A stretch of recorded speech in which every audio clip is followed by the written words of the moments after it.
We started with the Beethoven Violin Concerto, which of course is a piece that is very beautiful and very well known. But I think that with classics like Beethoven, it is important for each generation of musician to interpret them as their own.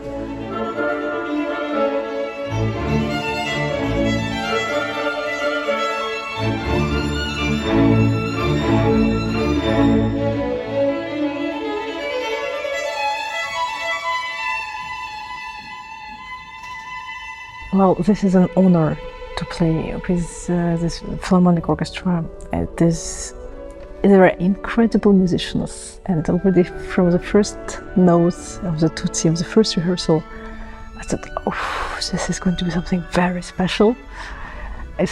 Also, of course, this was my first time playing in this amazing hall, in this space. It is a dream, actually, to make music in such setting.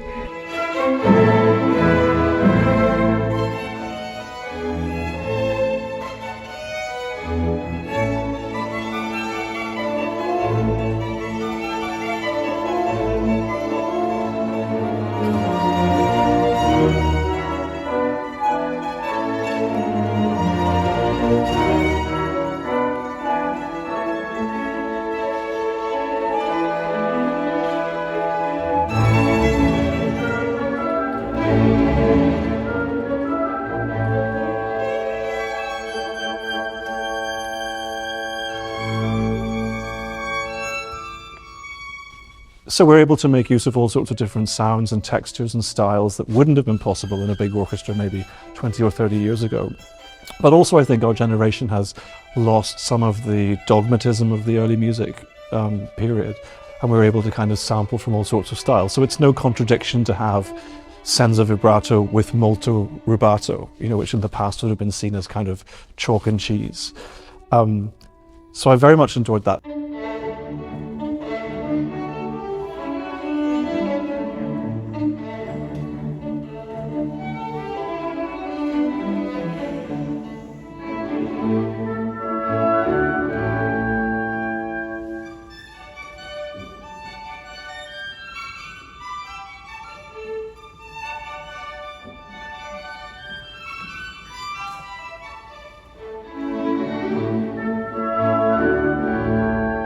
It's very important to have a maestro, a conductor, who is sharing similar views on music and who is open to new ideas sometimes. Because I think for Beethoven, well, I was reading a little bit about Beethoven, and apparently in that times it was essential to take the score as a starting point. Not as a, oh, this is piano, you have to play piano for 2 bars and only then start making. Nothing like that. It should be different every repeat. So to work with Maestro Lewis, it was a great pleasure because he was so open and so supporting everything I wanted to say. And sometimes he was saying exactly what I had in mind to the orchestra. So that's been a great pleasure for me.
And then the second half was really something that I wanted to bring myself as a British person. Elgar's Enigma Variations, written in 1899.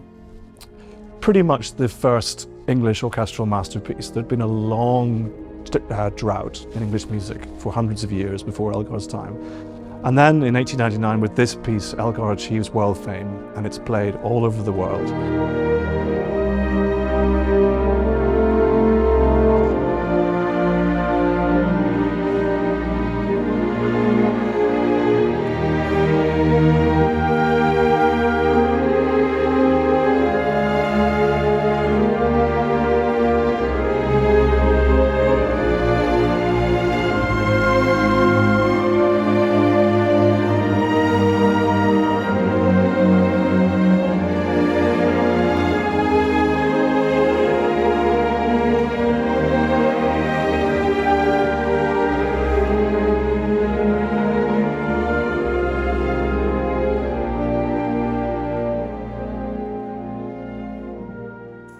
And it's a particularly touching piece because of the way it's structured. It opens with a very nostalgic original theme, but then each of the variations is a picture, a musical portrait of one of his friends. So we have his wife, who's very delicate. We have his best friend, who's very noble.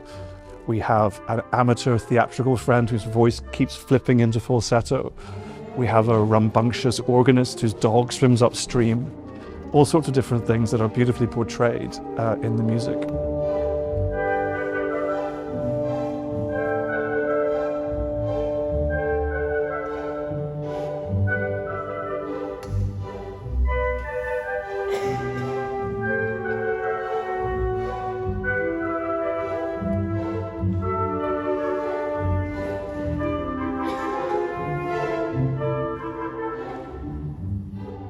And also, as somebody who plays this music a lot in America and the UK, it's really nice to hear a European orchestra play Elgar, because he was very much part of the continental tradition.